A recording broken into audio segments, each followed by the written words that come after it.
palavra aqui hoje está em Lucas, né? Nós vamos estar falando aqui sobre o filho pródigo. É uma palavra conhecida, né?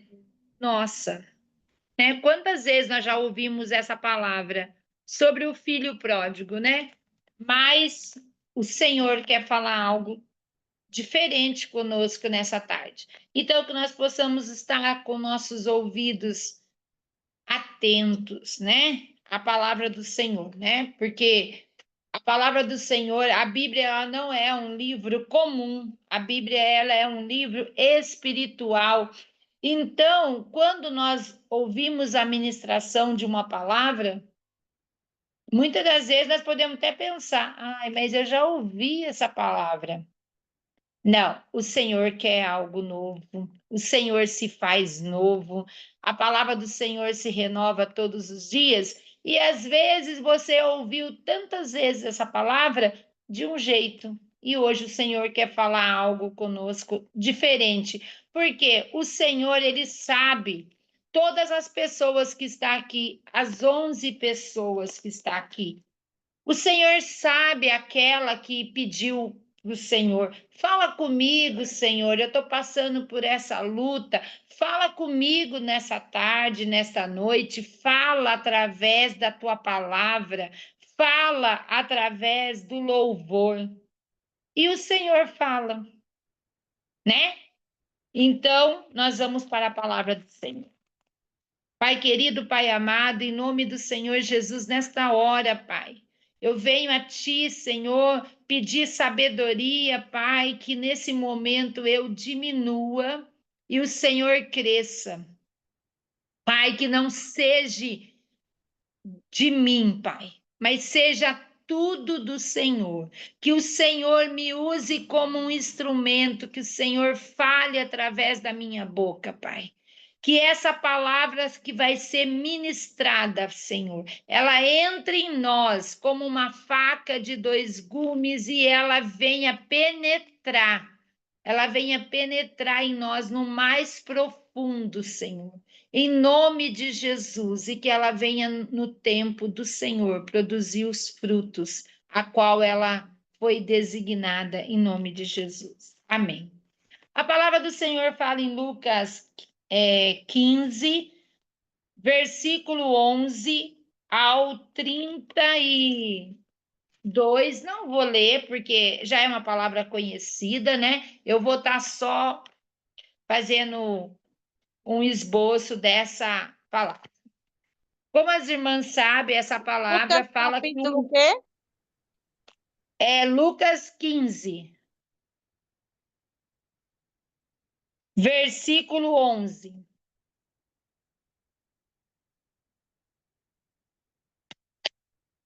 Então, a palavra do Senhor fala que tinha um homem. Esse homem, ele tinha 2 filhos. Ele era aqui, né? Fala que ele era o quê? Um agricultor, um fazendeiro. Ele, né? Pelo o que diz essa palavra, eles moravam numa área rural. E esse homem, ele tinha 2 filhos. Um certo dia, o filho mais novo chegou no pai e conversou com ele e falou: pai, eu quero a minha parte, eu quero a minha herança. E o pai falou: mas por que, filho? Você tem tudo aqui. Não, eu quero a minha parte, eu vou embora. E assim o pai dividiu a herança e deu a parte que cabia àquele filho mais novo. E ele, talvez cansado daquela casa, daquela vida, do jeito que ele era, porque muitas das vezes ele tinha tudo, ele tinha um alimento, ele tinha uma cama boa para dormir, ele tinha um teto para se abrigar, mas ele estava cansado daquela vida e ele foi embora. E quando ele foi embora, ele conheceu tudo que ele podia.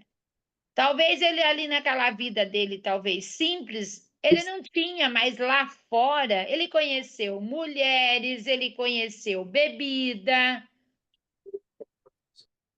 Eu não sei se ele conheceu drogas, mas ele conheceu tudo que podia. E ele estava feliz com aquela vida, porque o diabo, Deus permite. E o diabo fica feliz, porque ele leva a pessoa no fundo do poço.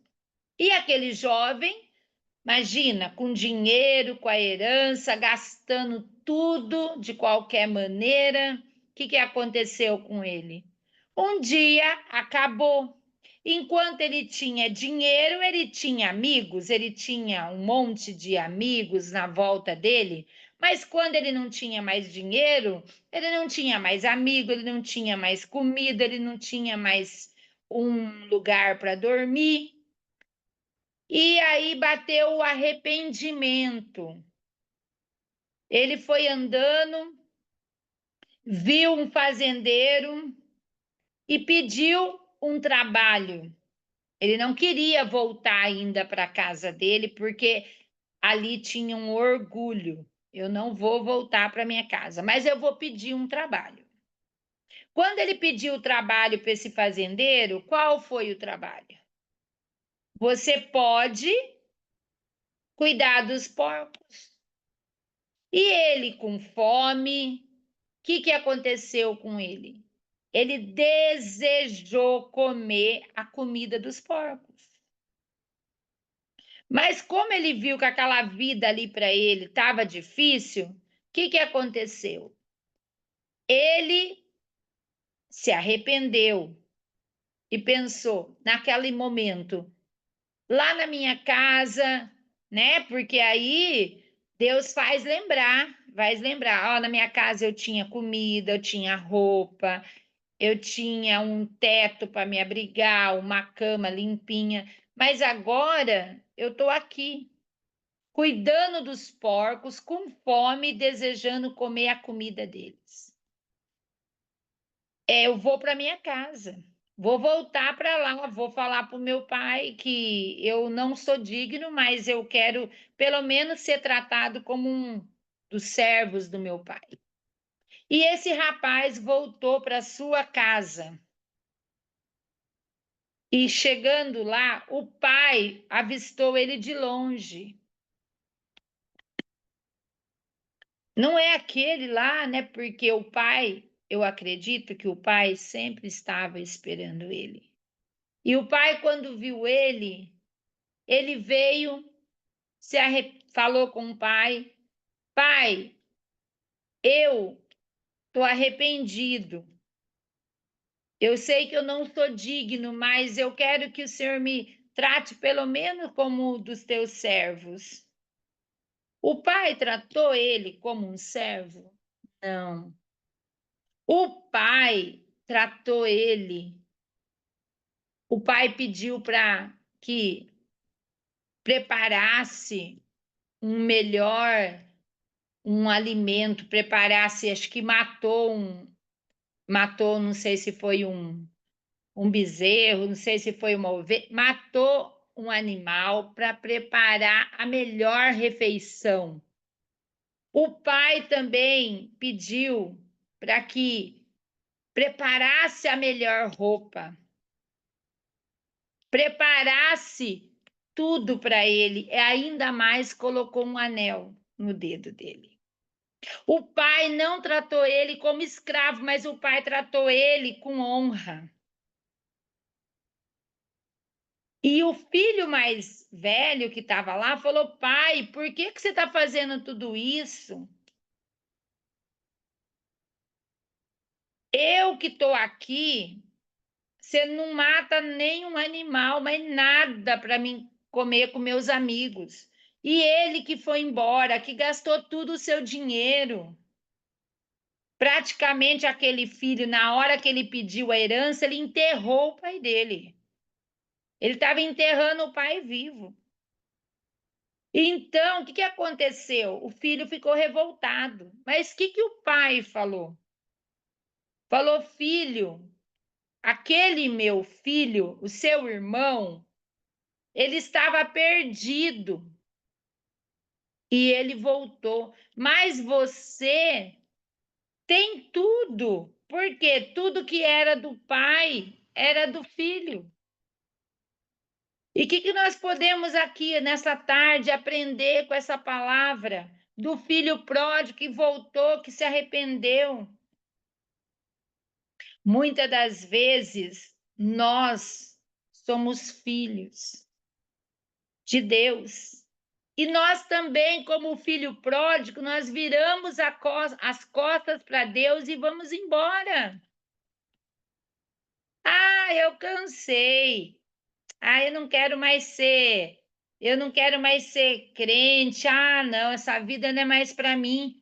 Eu vou virar as costas e vou embora.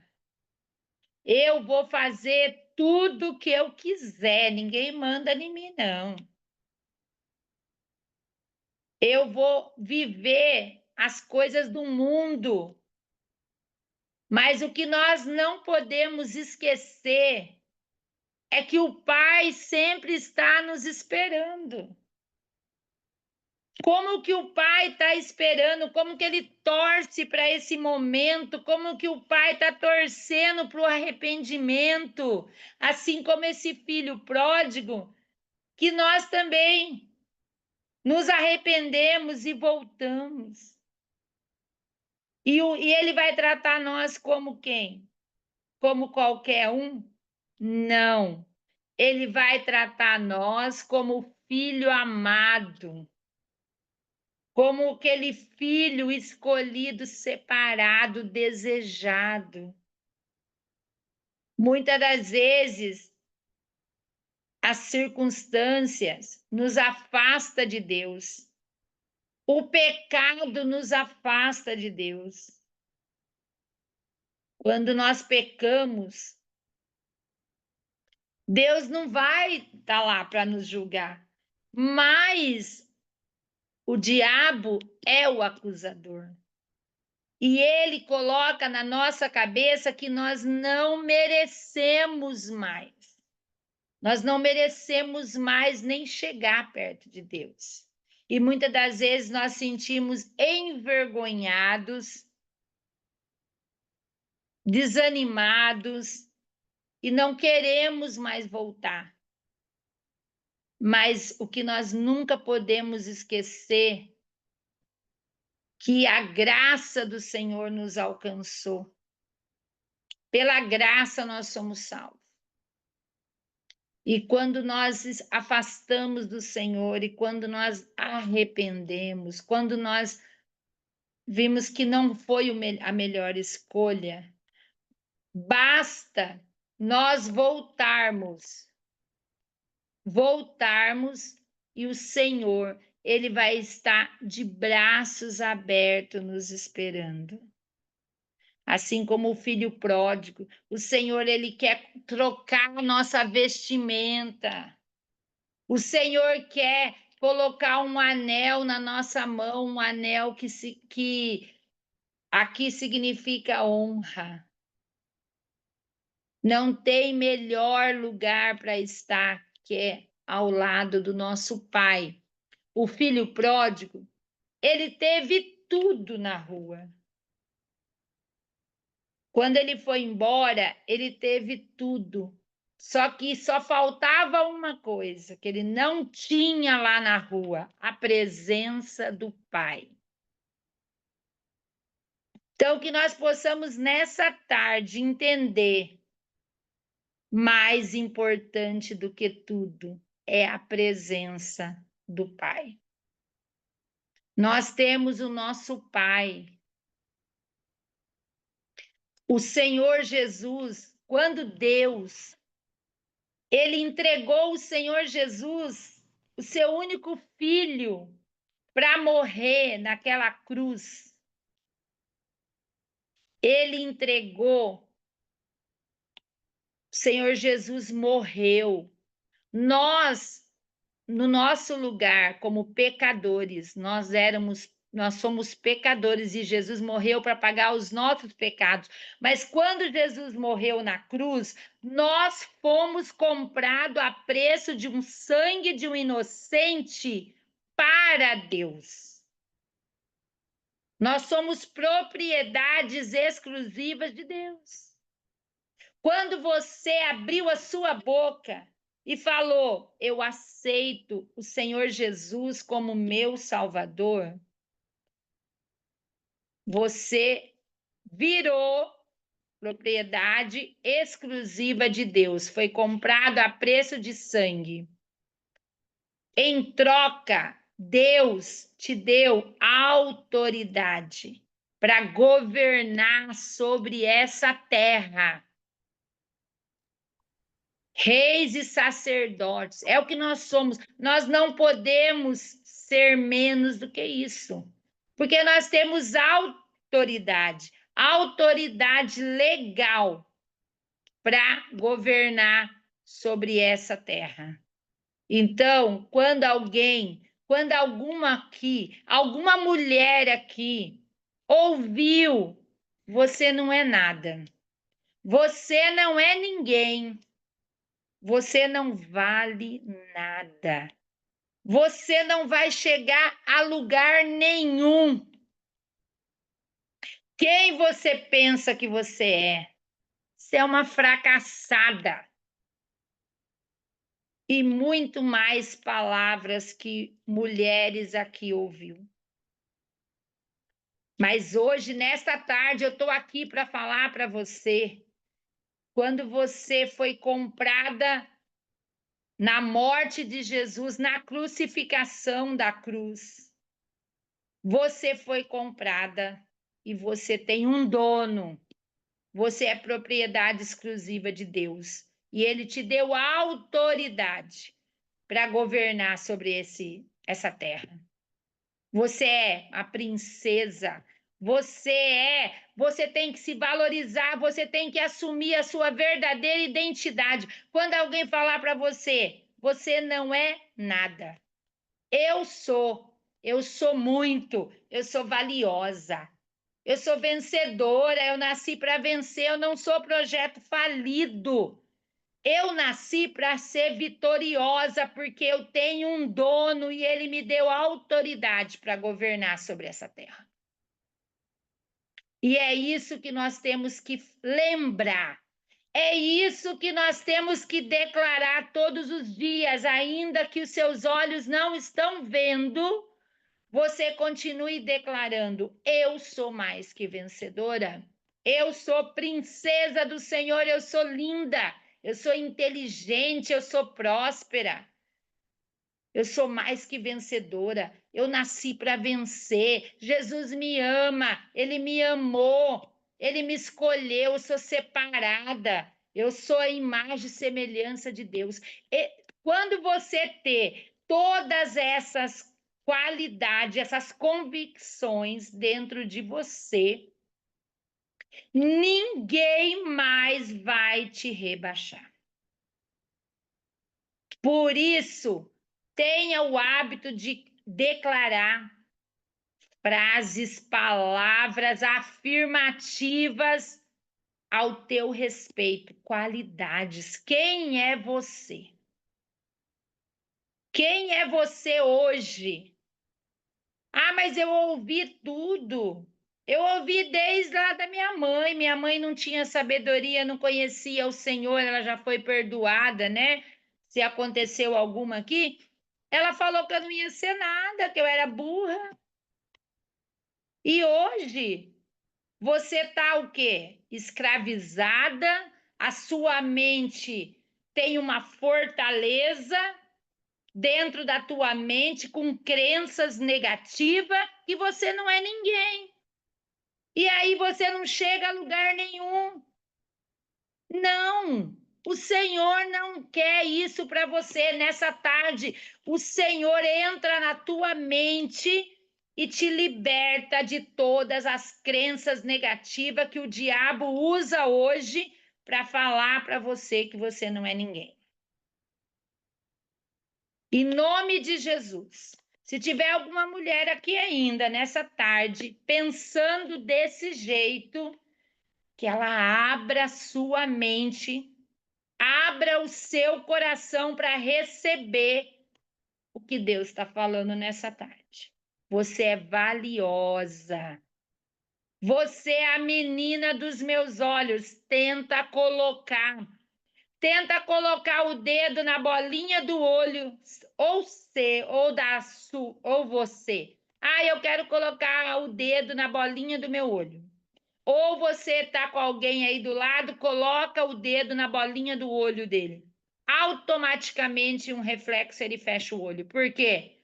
Lugar protegido. É ali que você é. O Senhor falou que você é considerada a menina dos olhos do Senhor. Que nessa tarde, nesta noite, que seja a última vez que você pense que você não é nada. Tire essas crenças negativas da tua cabeça. Você é importante, você é valiosa. Assim como eu falei uma live sobre o óvulo, né? Eu mesmo aprendi e falei por muitos isso, até para pacientes isso, porque quando o espermatozoide é lançado, é uma corrida para chegar lá no óvulo. E aquele rápido ganhou. E eu tinha também esse estudo antigo. Eu falava para a pessoa: nessa corrida você ganhou, você foi vencedor. Só que depois os cientistas, né, veio com novos estudos. E qual foi o último estudo que eu falei aqui? O óvulo que escolhe o espermatozoide. Então, primeiro foi na corrida, você foi mais rápida, você foi vencedora. Agora, nos novos estudos, você foi escolhida. Você foi escolhido, o seu espermatozoide foi escolhido. O óvulo te escolheu, Jesus te escolheu, te separou. Você é blindada, nenhum mal pode te atingir. Ah, mas por quê? Eu tenho Deus, fico doente? O que é isso? Muitas das coisas acontecem na nossa vida e nós não temos que culpar a Deus. Nós não vamos culpar a Deus. Ah, mas eu sou doente, fiquei doente. Eu pequei? Será que eu pequei, por isso que eu estou doente?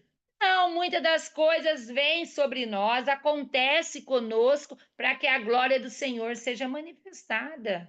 Assim como Jesus falou lá para as irmãs de Lázaro, essa enfermidade não é para a morte, mas é para a glória de Deus. Então, você ficou doente, as pessoas à tua volta podem pensar: ah, mas não é crente? Ficou doente? Mas como que aconteceu isso? Não. Aconteceu porque o Senhor quer manifestar a glória dele. Através da manifestação da glória dele, outras vidas serão alcançadas. Aconteceu, mas o Senhor te deu livramento. O Senhor te livrou. E por isso que nós temos que glorificar a Deus todos os dias. Minha vida não é minha, mas ela é de Deus. Eu tenho um dono, exclusividade. Nós temos que ter uma plaquinha, propriedade exclusiva de Deus. Pronto. Ainda que nós não temos essa placa, o diabo está enxergando essa placa e ele não toca. Ele não toca, ele não pode tocar. Assim como eu já ouvi de mãe de santo, ex-mãe de santo, que se converteu, ela falou, eles falam, ó, quando ia fazer um trabalho, se tivesse algum servo de Deus, o diabo falava, e aquele lá eu não posso tocar. Ele pertence a Deus, que lá não posso tocar. Então, Nós sabemos, ninguém pode nos tocar, não pode. Mas nós estamos aqui para viver o que o Senhor tem para nós. O que o Senhor tem para nós. Aqui, ó, em Mateus 16, 24, fala: se alguém quer vir após mim, a si mesmo se negue e tome a sua cruz e siga-me. Porquanto quem quiser salvar a sua vida, perdê-la. E quem perder a vida por minha causa, achá-la. Então, eu tô fazendo um curso, eu estava aprendendo. Às vezes fala assim, ó, se alguém quiser me servir, negue a si mesmo, pegue a sua cruz e me siga. Às vezes a gente já pensa, nossa, a cruz é sofrimento. Eu também pensava isso, até ontem que eu aprendi.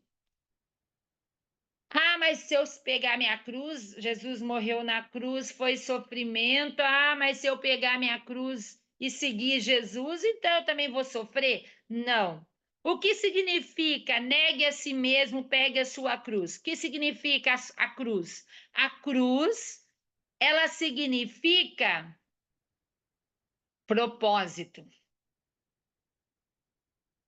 Quando eu nego a mim mesmo e pego a minha cruz, eu estou falando, Senhor, que a sua vontade seja estabelecida na minha vida, a sua, não a minha. Jesus, qual era o propósito dele? Ele podia se livrar da cruz, mas ele passou pela cruz. Por quê? A cruz tinha propósito. O propósito da cruz era a salvação da humanidade. Jesus tinha que passar pela cruz antes dele ir aos céus.